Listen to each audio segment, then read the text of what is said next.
Hello दोस्तों, मैं doctor Dharmendra Kumar Sinha, visiting professor psychologist.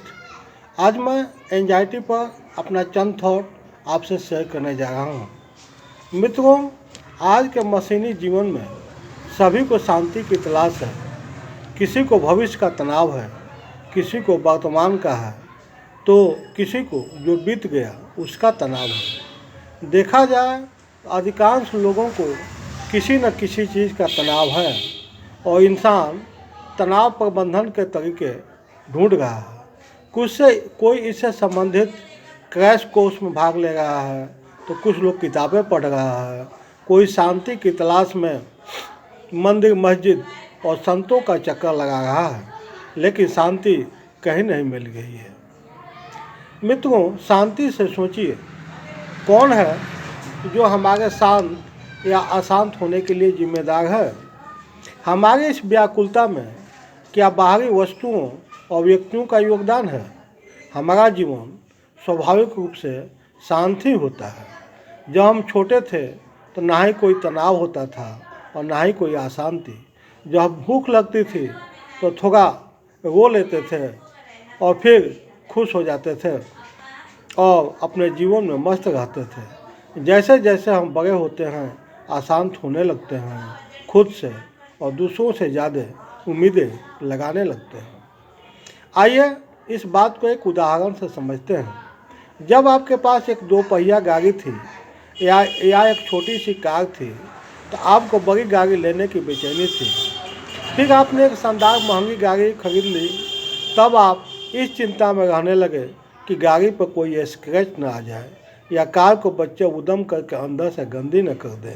आप चिंता में रहने लगे कि कहीं कोई आपकी गाड़ी कहीं ले जाने के लिए न मांग ले। आपको इसके लिए एक सुरक्षित पार्किंग का प्रबंध करना पड़ा। फिर आपके दोस्त ने आपसे बेहतर गाड़ी खरीद ली। अब आप और ज़्यादा अशांत हो गए। जब संतान नहीं थे तो संतान चाहिए थी। संतान पैदा हो गई तो सुंदर होनी चाहिए। फिर वो खेल में अच्छा होना चाहिए। खेल में अच्छा है तो पढ़ाई में अच्छा होना चाहिए। पढ़ाई में अच्छा हो गया तो टाउन का सबसे स्मार्ट और स्कूल कॉलेज का सबसे जीनियस स्टूडेंट होना चाहिए। इस बात का तनाव। अब संतान के दूसरों से तुलना करके परेशान हो गए हैं। जो भी पास है उसका आनंद नहीं है, जो नहीं है हर पल वो चाहिए। स्वयं अशांति स्थापित करने के बाद हम उससे बचने के तरीके ढूंढते हैं।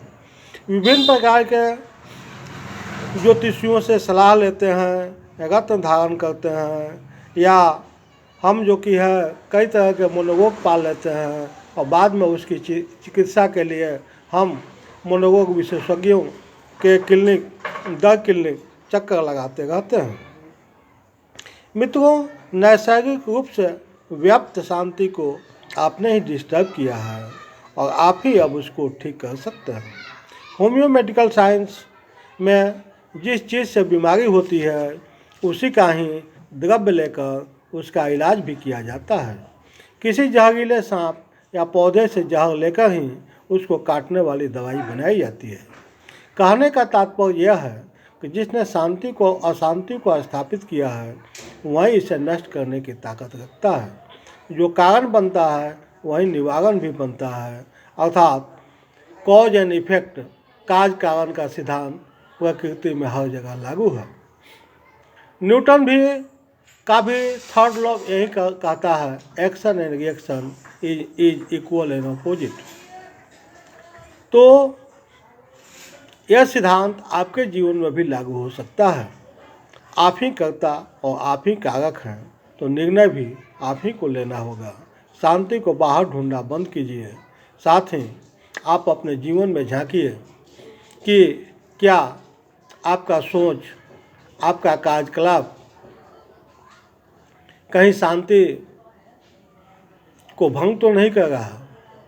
यदि आपको लगे कि नहीं, इस प्रश्न का उत्तर मेरे अंदर ही है, मैं ही कहीं ना कहीं जिम्मेवार हूँ, तो सबसे पहले सुधार अपने आप से ही प्रारंभ क्यों नहीं करते। अक्सर हम अपनी अशांति के कारण बाहर खोजते हैं, चाहे परिवार में, मित्र में या कार्यस्थल पर, या हम अपने पेरेंट्स को ही दोष देते हैं कि उन्होंने हमको अच्छी शिक्षा दीक्षा नहीं दी, अच्छी पालन पोषण की व्यवस्था नहीं किया, जिसके कारण हम दुखी हैं। मित्रों, जो बीत गया सो बीत गया, अब तो उसको लौटाया नहीं जा सकता, लेकिन जो है उसमें तो सुधार किया ही जा सकता है। मित्रों, फिर आप अपने विचार प्रक्रिया को देखें, सोचने के ढंग को देखें, आप काज करने के अपने तरीका का निरीक्षण और परीक्षण करें। निश्चित रूप से आप इस निष्कर्ष पर पहुंचेंगे, इस अशांति की जिम्मेदारी कहीं ना कहीं मेरे ऊपर भी है। तो सबसे पहले शुरुआत अपने आप से ही करें। देखिए, जीवन किस तरह से शांत होते जाता है, और शांति नहीं, आपके जीवन की समस्याएं भी समाप्त होती जाती हैं और आप एक आनंदपूर्ण जीवन जीने लगते हैं। मित्रों, इसके लिए मेरा कुछ सुझाव है।